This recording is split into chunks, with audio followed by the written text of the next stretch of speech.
നിങ്ങളുടെ favourite shows ഇനി ഒരിക്കലും മിസ്സാവില്ല. ഇപ്പോൾ C5 കാണും നിങ്ങളുടെ ഫേവറേറ്റ് ഷോസ് തികച്ചും സൗജന്യമായി. വേണ്ട രാഹുലേട്ടാ, ഞാൻ രാഹുലേട്ടനെ വിട്ടു പോവില്ല. എന്നെ പറഞ്ഞു വിടരുത്. നിനക്ക് എന്റെ ഭാര്യയായിട്ട് ഇവിടെ കഴിയണമെങ്കിൽ എന്റെ അമ്മ ആവശ്യപ്പെട്ട പണവും സ്വർണവും തന്നേ പറ്റൂ. അല്ലെങ്കിൽ നിന്റെ സ്ഥാനം ഈ വീടിന്റെ പുറത്താ. രാഹുലേട്ടാ, രാജി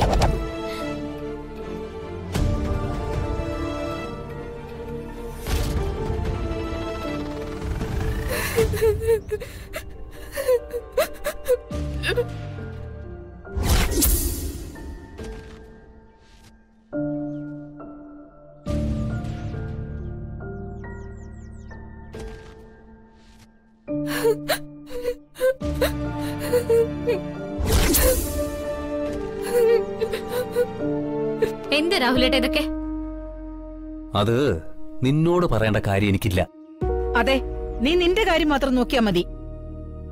നിങ്ങൾ എല്ലാരും കൂടി എന്തിനാ ഈ പാവത്തിന് ഇങ്ങനെ ഉപദ്രവിക്കുന്നത്?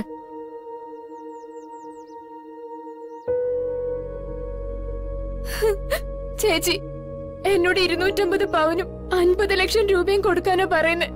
അല്ലെങ്കിൽ ഇറങ്ങി പോവാൻ. അത്രയും പണം ഞാൻ എവിടുന്ന് ഉണ്ടാക്കാനാ?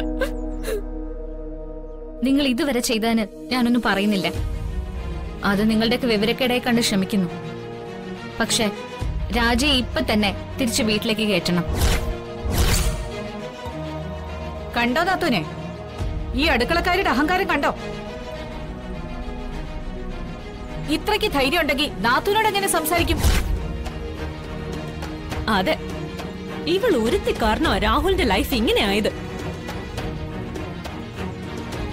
ഗംഗേ, നീ വെറുതെ ഈ കാര്യത്തിൽ ഇടപെടണ്ട. ഇല്ല ആന്റി, എനിക്ക് ഇടപെട്ടേ മതിയാവൂ. നിങ്ങളൊക്കെ പറയുന്ന പോലെ രാജ ഈ വീട്ടിലേക്ക് വരാൻ കാരണക്കാരി ഞാൻ കൂടിയല്ലേ? അപ്പോ ഇവളെ സംരക്ഷിക്കേണ്ടത് എന്റെ കടമ കൂടിയാ. നീ നിന്റെ ജീവിതം ആദ്യം സംരക്ഷിക്കും, എന്നിട്ടും മതി എന്റെ കാര്യത്തിൽ ഇടപെടുന്നത്. രാജി എന്റെ ഭാര്യയാണെങ്കിൽ അവളെ എനിക്ക് ഇഷ്ടമുള്ളത് ഞാൻ ചെയ്യും. നടക്കില്ല രാഹുലേട്ടാ. നീയാണോ ഗംഗ ഇതൊക്കെ തീരുമാനിക്കുന്നത്? തൽക്കാലം അതെ. രാജയെ നിങ്ങൾ ഇവിടെ ഇറക്കി വിട്ടാൽ സ്ത്രീധന പീഡനത്തിന്റെ പേരിൽ നിങ്ങൾ അവളെ ഉപദ്രവിക്കുന്നുവെന്ന് ഞാൻ മൊഴി കൊടുക്കും.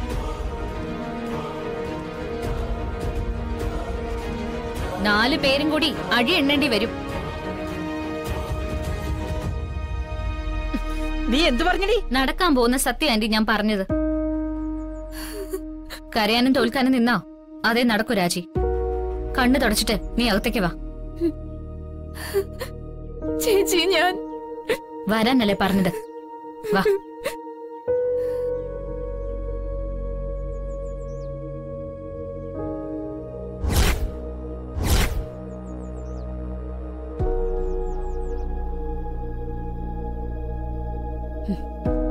ഗംഗയെ നിലയ്ക്ക് നിർത്തിയില്ലെങ്കിൽ നമുക്ക് ദുഃഖിക്കേണ്ടി വരും നാത്തൂനെ.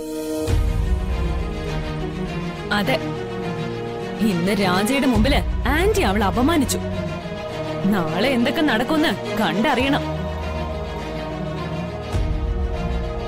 ഗംഗയുടെ ദിനങ്ങൾ എണ്ണപ്പെട്ടു കഴിഞ്ഞു. ഈ കൈലാസത്തിൽ ഇനി അധികം നാൾ അവൾ ഉണ്ടാവില്ല.